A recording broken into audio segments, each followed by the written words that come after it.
Hey, you got to hook into this Code Red program. It's important, and I understand it's pretty easy. Welcome to My State of Mind. It is a pleasure to have you aboard. I am Dan York. This is Thursday evening. You know, sometimes I do so many shows a week, I forget what day. Sometimes we tape in advance. It's nuts. But it's Thursday evening, and my guest tonight is Peter Gaynor, who is the Director of Rhode Island Emergency Management. Emergencies are serious, duh. How you cope with them might be the difference between your safety, life and death even, and there are new systems and technology available that we all carry around in our hands that now enable you to access information and get it when you need it. And we'll talk about that and a whole bunch more when it comes to our state preparedness with the guy who runs that whole operation. Okay? Great.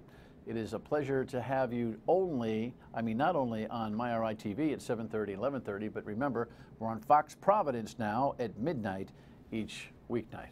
There's your program note. All righty, let's go to the rundown and talk about some things that are happening. And this is what they're begging the Donald to do right now. The headline, as the Republican internal politics begins to churn up a little bit, CBS reacts. There's nothing to apologize for. Republican presidential candidate Donald Trump stood by his claim that the Mexican government is shipping drug dealers and rapists to the United States during television interviews Wednesday. We'd be hearing about the word immigration if it wasn't for Donald Trump. Trump's repeated remarks prompted a call from the head of the Republican National Committee. CBS News confirms Chairman Reince Priebus had a lengthy discussion with the famous developer where Priebus told Trump to tone down his comments. And I'll tell you something, if I get the nomination, I'll win the Latino vote. Trump plans to campaign this weekend in Arizona and Nevada, states with large Latino populations.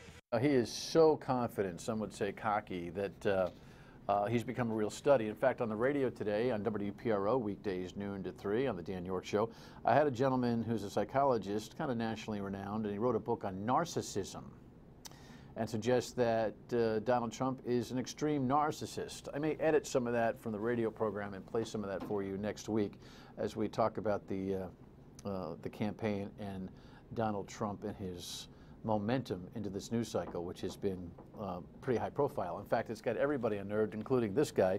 Lindsey Graham is the U.S. Senator from South Carolina who's also running for the president in his very southern way today. He said that, when you're digging a hole, you got to stop digging. And Donald Trump, I guess, is digging himself a hole. The Republicans are all flutter. They don't know whether or not to accept him as a member of the club, so to speak, or to try to distance themselves. It's going to be a heck of a ride as Donald Trump continues to get a lot of momentum, and reportedly he's got some serious polling numbers in New Hampshire right now. To a very, very, very, very prominent discussion in America today, the Confederate flag. Tomorrow is a big day. Here's the headline. Tomorrow, sometime mid-morning, they're going to take down the Confederate flag, and I'm sure it's going to be quite ceremonial. CBS has a little background for you on this.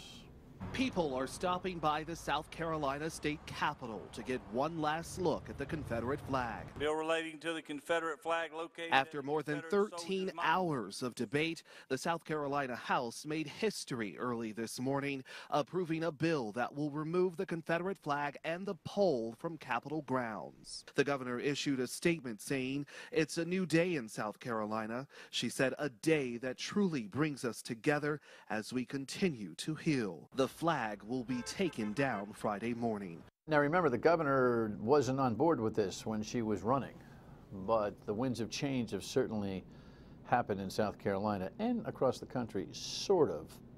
There was a lot of movement, though, in the House yesterday in South Carolina. The Senate had passed by a wide majority the move to take the flag down, but the House was peppering itself with amendments to kind of stall the thing, and then Representative Jenny Horn stepped up and let loose. I cannot believe that we do not have the heart in this body to do something meaningful, such as take a symbol of hate off these grounds on Friday. And if any of you vote to amend, you are ensuring that this flag will fly beyond Friday. And for the widow of Senator Pinckney and his two young daughters, that would be adding insult to injury, and I will not be a part of it. There were a few amendments that were still offered after her emotional plea, but clearly emotion has carried the day on this issue, and by a 5-1 margin, their House actually passed that legislation, so it comes down tomorrow. Nationally, however, there's another conversation going on about the Confederate flag and where it sits in federal cemeteries across the country. CBS has some more on that. They reflect the strong consensus in this country and hopefully in this Congress that a symbol of slavery, sedition, segregation, and secession has no place in our national parks or in the cemeteries whose grounds have been hallowed by the veterans who rest there after having served and given their lives. This is going to be, my projection is this is going to be a tougher conversation, because now we're not talking about one state, now we're talking about a national statement here. Stay tuned. Radio phone lines will be ringing, and I'm sure you'll be doing a lot of discussion at the water cooler about this. Moving to more nationwide discussion in presidential politics, Jeb Bush, who of course is drafting right now off of Donald Trump because he can't get any attention, got some by perhaps misspeaking. Time.com has this headline: the president's brother and the presidential candidate was mumbling about growing the economy and saying we can grow this economy by 4%, and what's really required is that people need to work longer hours. He says, because he got a lot of pushback. People going, work longer hours. I'm already working full time, working 3 jobs, walking uphill both ways in 4 feet of snow, all that kind of thing. And he kind of got caught on this one and wound it back. So you can take it out of context all you want, but high sustained growth means that people work 40 hours rather than 30 hours, and that by our success, they have money, disposable income for their families to decide how they want to spend it rather than getting in line and being dependent upon government. So to keep us from taking it out of context, what you meant to say was, when you say more hours, you mean given the opportunity to full-time work. Yeah. Not Absolutely. that a full-time guy or somebody who has 2 jobs needs to be working even more time. Absolutely not. All right. These are the tiny little warm-up missteps that happen during a campaign. By the way, we do have a culture of working a lot of time and vacationing very little. We don't need to change that culture. For those of us who do work, for those who don't and are freeloading, that's a whole nother conversation. And Jeb wasn't having that conversation. By the way, be careful about the stereotypical thoughts that you have about those who have drug overdose problems, including heroin. This Providence Journal headline, I think, is alarming, and the story is alarming in and of itself. And what we're finding is that there are more women with private insurance and higher incomes who are finding themselves hooked on heroin. How did that happen? It happens because of opioid overdoses, the kind of drugs that your dentist gives you when you're, and the knee operation and the back operation. And all of a sudden now you're hooked, and now you got to go find the high. Well, heroin represents the same kind of high for a lot less money.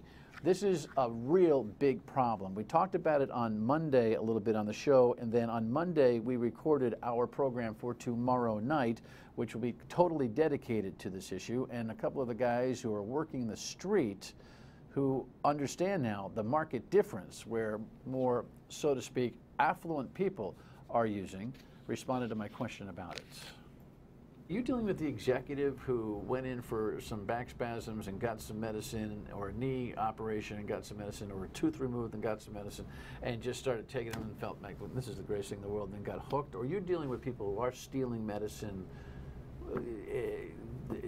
second, third, fourth hand transfers? What are you doing? I'm dealing with both. You are? Yes. How are you finding the executive was hooked? They'll hear about us through the grapevine because of our program. I mean, mostly through word of mouth. Very important program tomorrow night. I hope that you're able to watch it on Myri TV, 7:30, 11:30, and Fox Providence at midnight. And last thought, Rory, what are you doing? A chance to go to St. Andrews. By the way, I played St. Andrews last summer. I'll be watching the British Open with keen interest. Nothing like having played the golf course to watch the tournament. But look at this dummy. Nice move. It's playing soccer with his fellas. Oh, to be young again. Guess what? Your tendons aren't always young, and when you're a multi-million-dollar golf phenom and the world's #1, you ought to be a little smarter than that. Right? Your state of mind is important to us. Tell me how smart you are. 228-1886. And if you're interested in being on the program because you got a point of view or something we ought to be talking about, leave us that message. Email us, tweet, Facebook post. You know how it goes. Here's a Facebook post from Peter. He says, I'm so pleased to see that Donald Trump is running. We don't need weak politics anymore. Trump will not need lobbyists to run. He speaks his thoughts and sticks with it. Yeah. What you got to do, though, is fact check him, because sometimes he's not exactly accurate about what he's speaking about. Donald Trump will be a conversation for at least a few more months. Past that, who knows? EMA, Code Red, staying safe, technology, using it, the boss, next.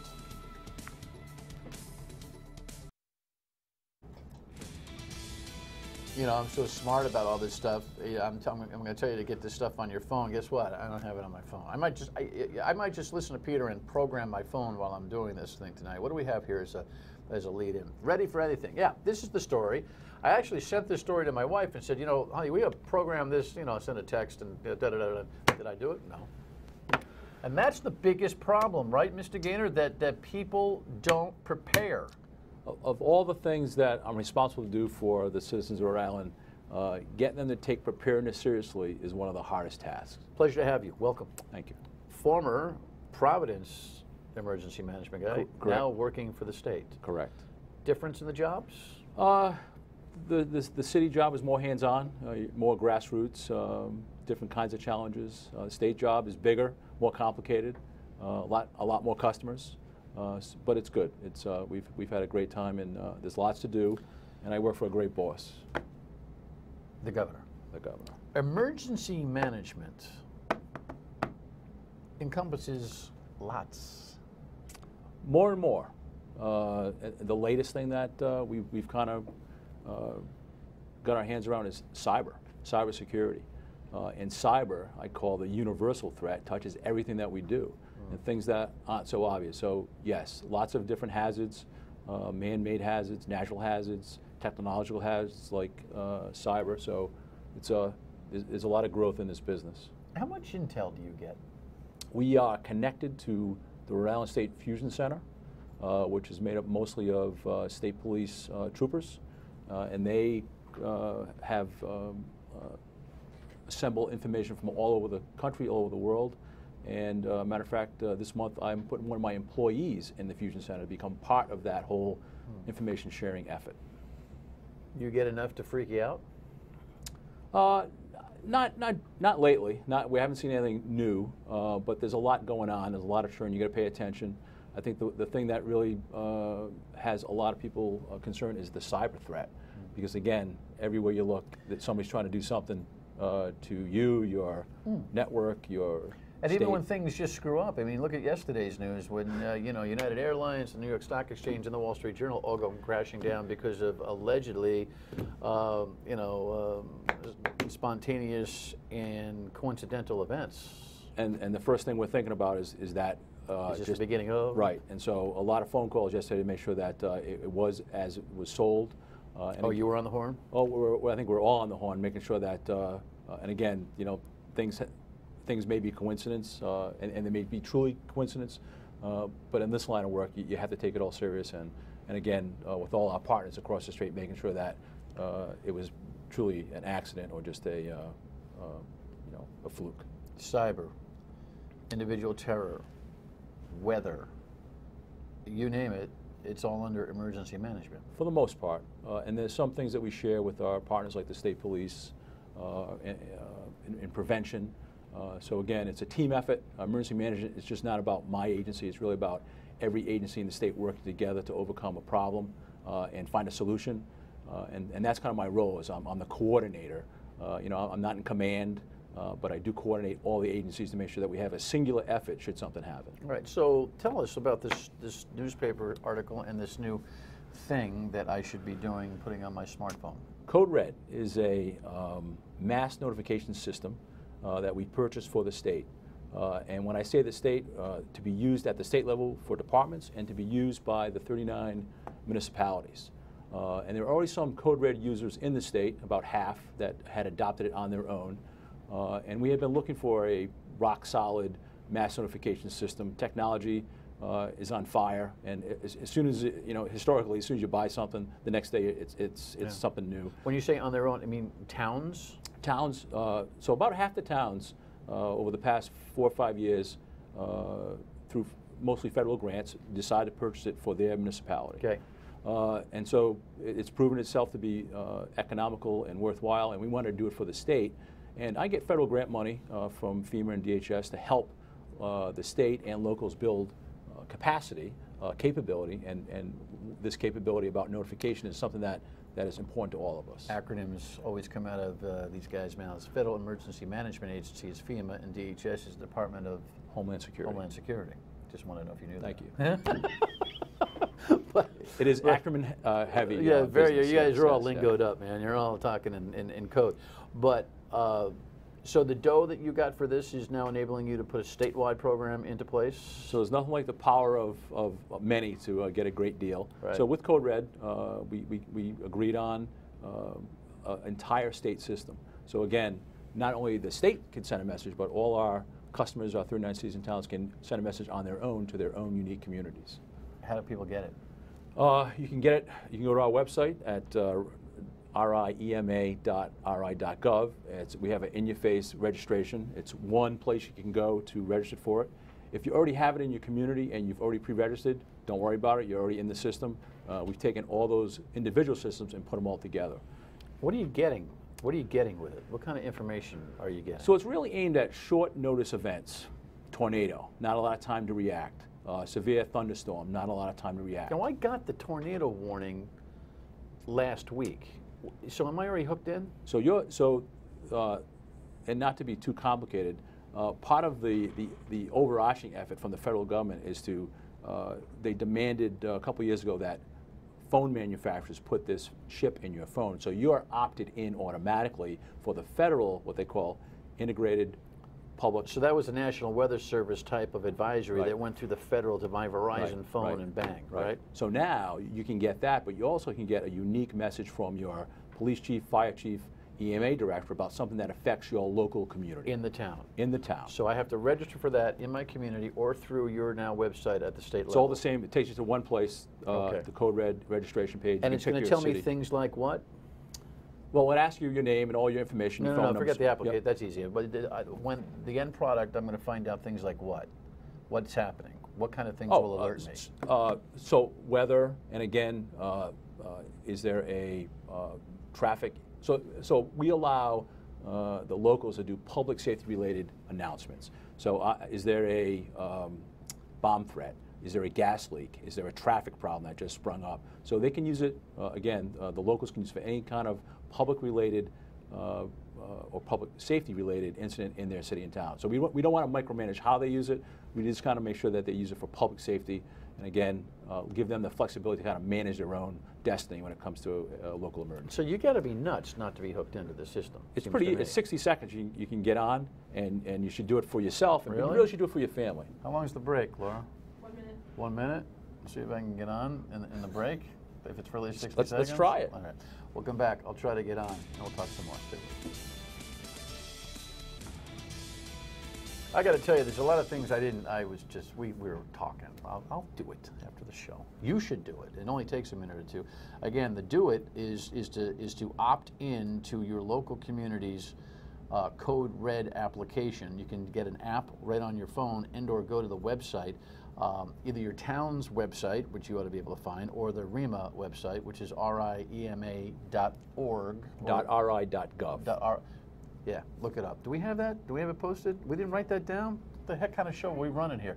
What is it? riema.ri.gov. Did you get all that? Just Google Rhode Island Emergency Management. That's what I do, and it always just comes up. Thank God for Google and the other search engines.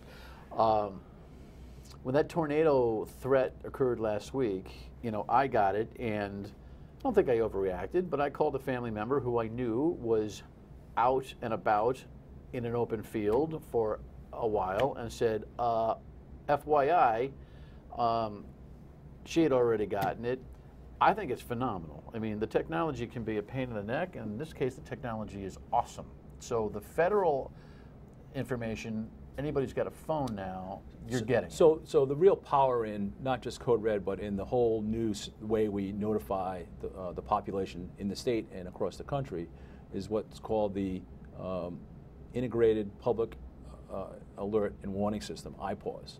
And so through the front end of, and I want to get too technical, but through the front end of Code Red, I can touch every single cell phone in a I can map that out on a map, a geographic area, and I can send a 90-character text message to every single cell phone, whether or not you're opted into Code Red or not. And that's kind of the power of not only Code Red, but the new federal system. Now. We can. That's reassuring. But if you want the local nuance stuff, you know, big backup, right? You know, because there's a multi-car accident somewhere, da-da-da. That's the kind of stuff that can help you navigate around. And there's a balance. And so we don't, you know, as we go through from town to town, city to city, we're trying to get those fire chiefs, police chiefs to use it sparingly because it can become white noisy if you use it too much. It's just like a car alarm going off. Sure. You hear the car alarm going off, you're not going over to see if anybody's breaking into it. And we don't want to turn Code Red. That's true. I will tell you, I'll be in a parking lot and I get woo, woo, woo, woo. I don't even look anymore because so many people just screw up with their keys or whatever. So we really want, again, at the state level, at the local level, when we send that message, we're serious. And again, there's a balance in doing that enough, but not too much. So give me 60 seconds on what life is like running the emergency management preparation for the state of Rhode Island. It's big and it's complicated, and I got some great staff that help me do it all. Again, it's a whole different level of emergency management. I have a lot of customers that have unique demands and unique communities. So 39 unique communities around Rhode Island. So from coastal communities to inland communities to metropolitan communities, and again, they all have a different ask. And it's properly resourced through the federal government, again through the Federal Emergency Management Agency and DHS to give us grant money to help build local capacity. So there's not a lot of things I can do outside of a major event. And so what I try to do on blue sky days like today is go out making sure I can properly resource locals with some money, with some training, with some exercises, and again, stay in contact when the weather is good because you don't want to be looking for that business card when the weather is bad. You're always got to be on your toes. What a pleasure. Stay in touch with us in all your initiatives. Absolutely. Right? I know what kind of good job you're doing. Appreciate it. Thank you, Dan. All right, Peter, thank you. One more thing. You want to hear this when we come back, an important story. So in December of last year, we had a program with the folks from RHDRI, which is a local nonprofit that works with the developmentally disabled and provides therapy to them through artwork and community and a wonderful thing. It was a great show. And this gentleman, who I was so charmed with, he showed me his art, but he really wanted to tell me about his love of motorcycles. His name is David Cicerone. He unexpectedly passed recently and didn't have a lot of resources. And so because of his motorcycle affiliation, the local Hells Angels guys got together and paid for his funeral. Well, we got to help the Hells Angels, and so there's a fundraiser being held featuring the artwork of David, and it's Saturday, July 11th from 5 to 9. That's this weekend. And it would be a cool thing. That's going to be held at the Vengeance Clubhouse in Johnston. In honor of David, maybe you want to stop by, look at his artwork, and make a contribution. He was such a good guy and a good soul. Tough loss. The Amnesty Program, 911, tomorrow night on My State of Mind.